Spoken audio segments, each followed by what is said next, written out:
Hello，大家好，我係李子敬，今日係2025年6月16號，今日咧想同大家分享幾件事㗎。首先咧，歐陽曼城紅館開棟篤笑，全場爆滿，咁究竟點解佢咁犀利呢？同黃子華又有乜嘢秘密關係呢？另外潮玩店 KK Plus 最近咧正式結業，粉絲就話同 Labubu 有關喎，咁究竟點解呢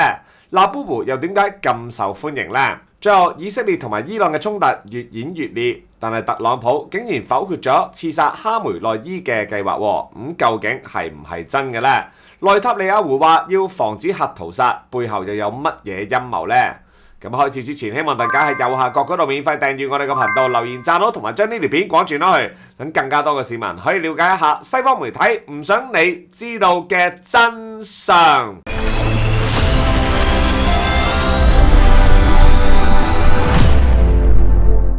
香港咧作為國際盛事之都，最近咧真係盛事浪接浪㗎。繼啟德體育園開幕之後，好多大型活動喺嗰度搞啦。但係同時，原來紅館最近都迎來一場咧矚目盛事喎，就係咧香港出世嘅荷里活華裔演員歐陽曼城 Jimmy 歐陽咧嘅呢一個棟篤笑 Jimmy 歐陽 Live in Hong Kong。呢一場 show 咧喺紅館一連舉行5場，場場爆滿。嗰啲飛咧一推出嚟就秒殺，連黃牛市場咧都炒到780蚊嘅飛變成5800蚊，真係好誇張啊！歐陽曼城咧就係土生土長嘅香港仔嚟嘅，喺香港出世，細個咧仲讀過香港華人書院。13歲嗰陣時咧就同屋企人移咗民去美國嘅加州。佢喺加州大學咧聖地牙哥分校主修經濟學嘅，但係咧佢對表演嘅熱情令到佢畢業之後咧就放棄咗高薪厚職，轉行去咗咧做棟篤笑嘅演員。佢喺美國咧初做棟篤笑嘅時候真係好艱辛嘅，仲要兼職做 Uber 司機先至夠錢交租揾食啊！所以話咧歐陽曼城嘅成功之路絕對唔係一帆風順。佢曾經講過，自己啱啱去到美國讀書嗰陣，因為咧著三角底褲而成為同學嘅笑柄，搞到佢要同爸爸講，可唔可以買一啲美國人穿嘅平底底褲俾佢呢？佢仲話，每一個成功嘅笑話背後都係經過千次咧嘅實驗同埋修改，真係一啲都唔容易㗎。佢堅持同埋努力，最終令到佢咧喺美國嘅演藝圈闖出咗個名堂。歐陽曼城喺美國嘅成名作就係 HBO 嘅熱門劇集《矽谷群英》Silicon Valley。佢喺劇裏邊咧嘅角色咧叫 Jiang Yang， 咁本來咧只係一個講1、2個對白咧嘅小配角，但係因為佢嘅表現實在係太出色啦，所以最終咧竟然變成咗常駐演員。之後咧佢又喺電影《我的超豪男友 Crazy Rich Asians》裏邊咧有亮麗嘅表現，令到佢成為咧北美最具代表性嘅華人面孔之一，甚至乎咧被 People Magazine 咧稱為改變荷里活的面孔。其實咧歐陽曼城嘅家族背景一啲都唔簡單嘅，佢嘅外公張日雲咧就係上海著名嘅味精大王，當年咧同吳允初共同創辦咧天廚味精廠，仲喺咧1932年128事變之後咧捐飛機支援抗戰，係一個愛國嘅實業家。歐陽曼城嘅父母咧就喺香港相識結婚之後移民去美國嘅，佢嘅成長背景就結合咗上海、香港同埋美國嘅文化，令佢嘅表演內容成日都提到咧移民經歷啊、文化差異同埋亞裔身份嘅認同，令到好多海外華人咧都覺得好有共鳴。今次咧歐陽曼城返香港開 show 咧係佢嘅第一次喺亞洲地區舉行棟篤笑。咁佢自己都講過如果喺亞洲開 show 咧，第一站一定要係香港，而場地一定要係紅館。結果咧夢想真係成真啦。為咗今次咧嘅表演順利成功，歐陽曼城仲特登去咗上環文武廟祈福，跟足晒傳統儀式，先摸文昌筆，再摸關帝刀，仲親手咧為金鹿咧貼上金箔，祈求咧演出順利成功添啊！第一場表演當晚咧，歐陽曼城一出場就用咗 The Weeknd 嘅名曲《Blinding Lights》做背景音樂，仲以 Beyond 式形式嘅霸氣彈跳咧登場，令到現場觀眾咧即刻爆發出熱烈嘅掌聲，氣氛高漲到極點。佢嘅表演亦都加入咗咧好多本土嘅元素，夾雜咗廣東話，令到香港觀眾覺得更加親切啊！嗱，呢場棟篤笑吸引咗好多城中嘅名人到場支持啊，包括林青霞啦、李克勤啦、古巨基啦、陳潔靈啦、鄧麗欣啦、湯令山、JW 等等。嗱，佢嘅偶像香港棟篤笑之神黃子華亦都有親自到場支持，令到歐陽萬成非常感動啊！嗱，黃子華咧就係香港棟篤笑界嘅殿堂級人物啦。歐陽萬成亦都多次提到自己係受黃子華啟發先至中意咗棟篤笑嘅。今次黃子華親自到場支持，對歐陽萬成嚟講絕對係一個好大嘅鼓舞啊！更加值得一提嘅係，文化體育及旅遊局局長羅淑佩亦都有親自捧場，仲喺後台同歐陽萬成合照。嗱，羅局長話：真係好耐冇笑得咁犀利啦 ，Jimmy 嘅表演實在係太犀利啦。嗱，羅局長仲特別感謝歐陽萬成對香港嘅愛，期待咧佢下一個喺香港嘅工作計劃。嗱，歐陽萬成咁成功，唔單止係佢個人咧嘅成功，更加係香港嘅驕傲啊！嗱，佢嘅經歷證明咗，只要肯努力、肯堅持夢想，香港人去到邊度都可以闖出自己嘅一片天。嗱，佢嘅故事亦都係對香港年輕人一個好好嘅啟示，鼓勵佢哋勇敢追夢，唔好怕辛苦，唔好怕失敗，因為成功嘅背後往往都係無數次嘅努力同埋堅持啊！嗱，點都好啦，嗱，香港呢排真係盛事浪接浪嘅。除咗歐陽萬成嘅棟篤笑之外，啟德體育園、紅館等等大型場館都陸續舉行唔同嘅活動，證明香港咧已經全面復甦，重新成為國際盛事之都啦。只要我哋繼續努力，團結一致，香港嘅未來一定會更加美好。唔使理嗰班小黃人點樣唱衰香港嘅，事實勝於雄辯，我哋中國香港人加油！講完咧 Jimmy O Yang， 跟住咧而家講下 Labubu 啦。近年嚟嘅潮玩市場可以講得上係風起雲湧，唔少咧潮牌品牌同埋 IP 喺市場上面大受歡迎。不過近期咧最爆紅嘅就肯定非 Labubu 莫屬啦。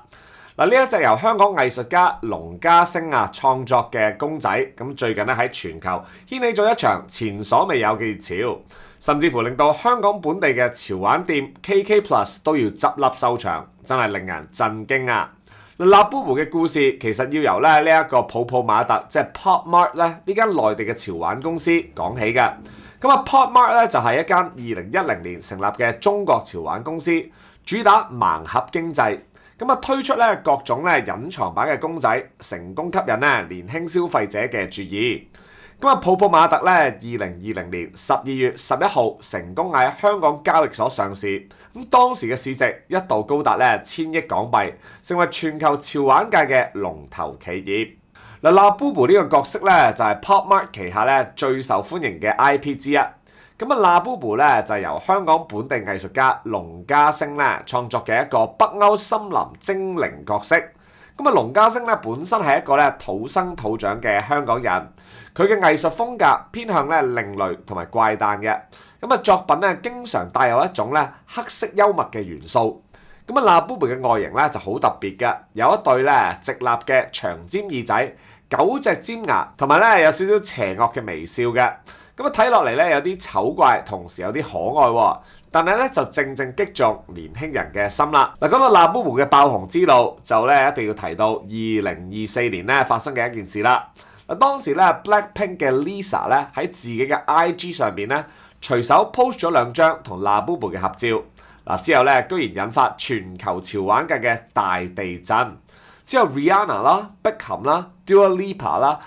王嘉爾等等嘅國際巨星都紛紛曬出自己嘅 Labubu 公仔，令到 Labubu 即刻成為全球潮玩界嘅頂流 IP。Labubu 嘅熱潮甚至乎令到 Pop Mart 嘅股價喺短短1年內飆升20倍。初代巨型Labubu 公仔更加喺二手市場炒到過百萬港幣。最近一隻全球唯一嘅初代塑膠薄荷式 Labubu 就喺拍賣會上面以天價108萬人民幣成交，買家身份神秘，引起全世界潮玩迷嘅關注啊！Labubu 點解會紅得咁誇張呢？首先佢嘅醜萌設計打破咗傳統嘅審美觀念，成功吸引咗年輕人嘅注意。華南理工大學嘅研究指出，Labubu 嘅反面性格同埋獨特嘅外形正正係 Z 世代代表個性嘅最佳載體，令到年輕人有情感投射嘅空間。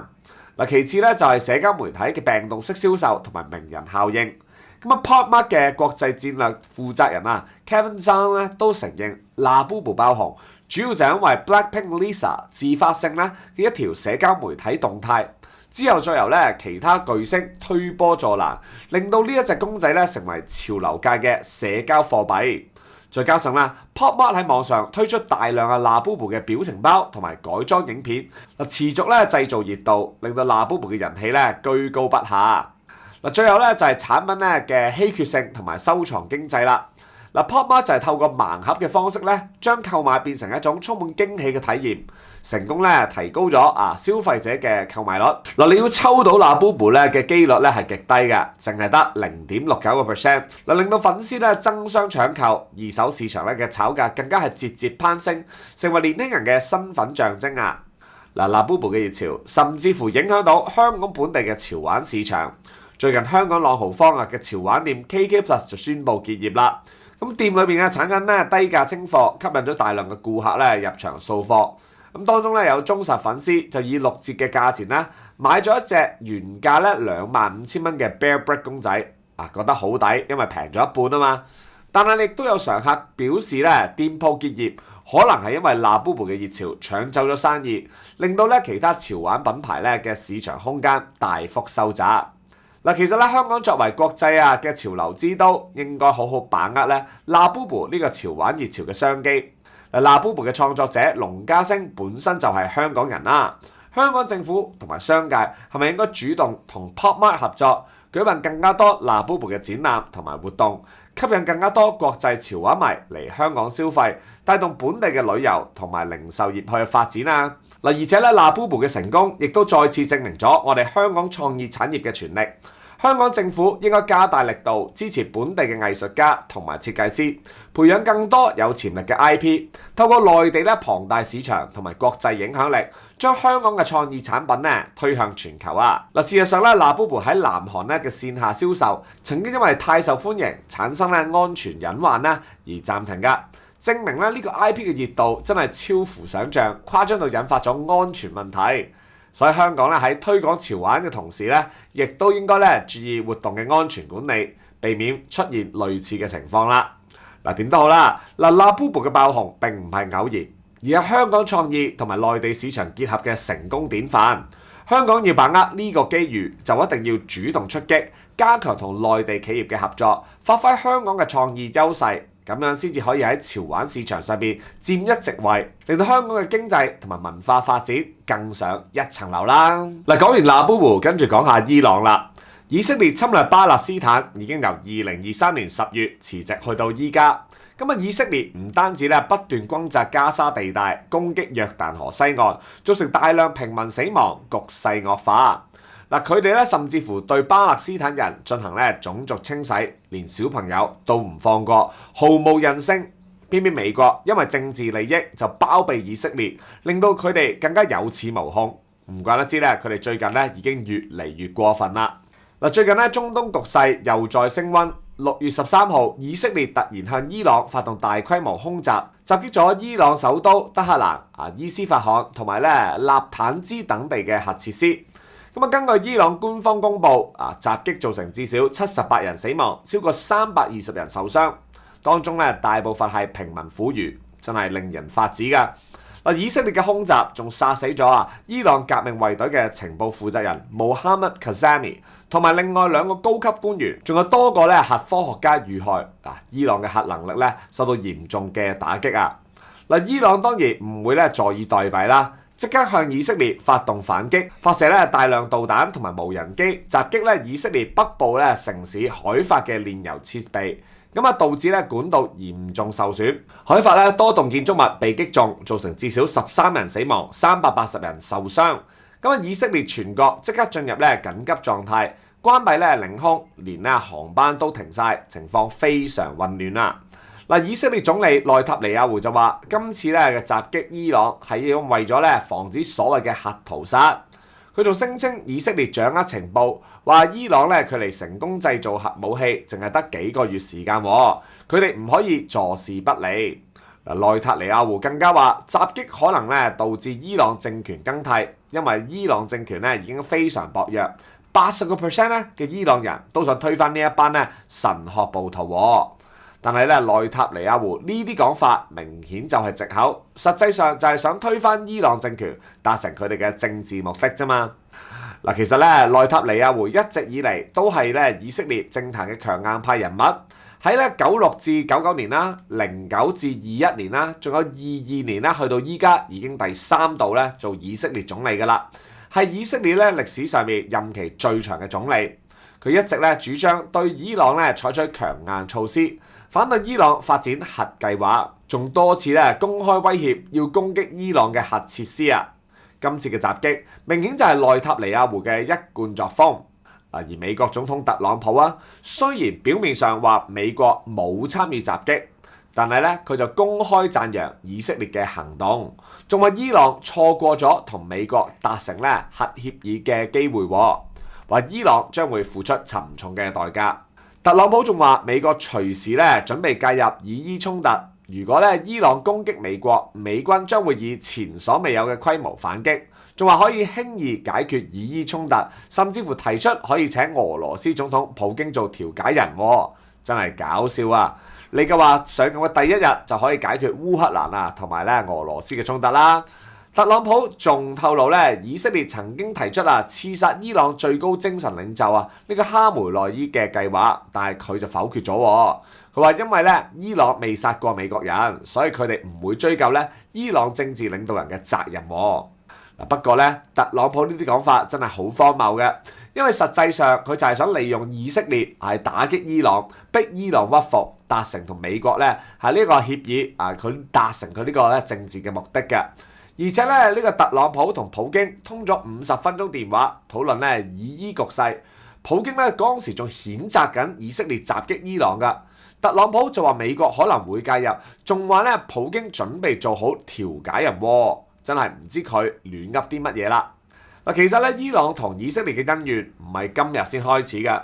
早喺1979年咧伊朗伊斯蘭革命之後咧，兩國咧就一直處於敵對狀態啦。嗱，伊朗革命咧就推翻咗親美嘅巴列維王朝，咁建立咗咧以宗教領袖作為最高權力嘅伊斯蘭共和國。咁哈梅內伊咧就係現任嘅最高精神領袖。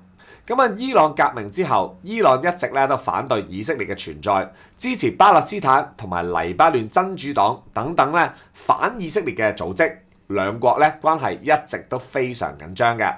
而美國一直以嚟咧都係以色列嘅最大支持者，提供大量軍事援助同埋外交支持，令到以色列更加有恃無恐，四圍搞事。美國嘅目的就係想透過以色列打擊伊朗，逼伊朗屈服，達成美國嘅政治利益。特朗普表面就話想和平，實際上就係想利用戰爭威脅伊朗，逼伊朗咧接受美國嘅條件啫嘛。今次衝突咧仲波及咗鄰國伊拉克啊。咁伊拉克政府咧即刻要求伊朗唔好攻擊咧伊拉克境內嘅美國設施，亦都要求美國咧約束以色列唔好使用咧伊拉克嘅領空嚟攻擊伊朗。伊拉克政府仲向聯合國申訴，指責以色列侵犯伊拉克嘅領空，要求美國約束以色列，維護伊拉克嘅主權。睇嚟伊拉克真係好慘啊！夾喺兩個國家之間，隨時變成炮灰。其實今次以色列同埋伊朗嘅衝突背後根本就係美國嘅陰謀嚟嘅。美國一直都支持以色列提供武器同埋情報，令到以色列更加有恃無恐，四圍搞事啦。美國嘅目的就係想透過以色列打擊伊朗。點都好啦，其實以色列點解夠膽做埋咁多冇人性嘅嘢，又對巴勒斯坦人進行種族滅絕，又周圍侵略其他中東國家呢？就因為恃住有美國撐腰。要和平根本一定要靠和談嚟解決。美國繼續俾軍火以色列，只會令到更加多嘅生靈塗炭。美國成日開口埋口講人權，點解巴勒斯坦人嘅人權你哋又唔關注一下呢？同埋大家睇到啦，喺國際關係上面真係弱國無外交㗎。所以計我話，我哋中國一定要繼續自強不息，壯大自己嘅實力。咁樣無論喺乜嘢情況之下，我哋都唔使怕其他人啦。話咁快，暑假就快到啦。過去一段時間呢，都有唔少年輕人同子敬講話有興趣從政，或者最起碼想了解多啲有關立法會議員嘅工作啊。所以今年暑假同過去一樣，子敬都決定招募一班同我哋志向相同嘅學生，做全職嘅見習生，俾大家體驗一下立法會議員工作嘅日常啊嘛。獲得取錄嘅同學仔咧，就會跟住子敬分別喺我哋嘅立法會辦事處同埋我哋嘅地區辦事處貼身一齊做嘢，接觸一下包括地區服務啦、政策研究啦、媒體工作啦，同埋新媒體 KOL 工作等等唔同嘅範疇。另外啊，我哋亦都會安排一啲升級嘅導師同各位同學仔做培訓㗎。子敬咧已經將報名嘅連結擺咗喺下邊 description 嗰度，有興趣嘅同學仔就快啲報名啦。如果你已經唔係學生，但係有小朋友或者識得人係全職大專學生或者研究生，甚至乎係高中嘅學生，都可以叫佢哋申請㗎。希望到時可以見到你啦，拜拜。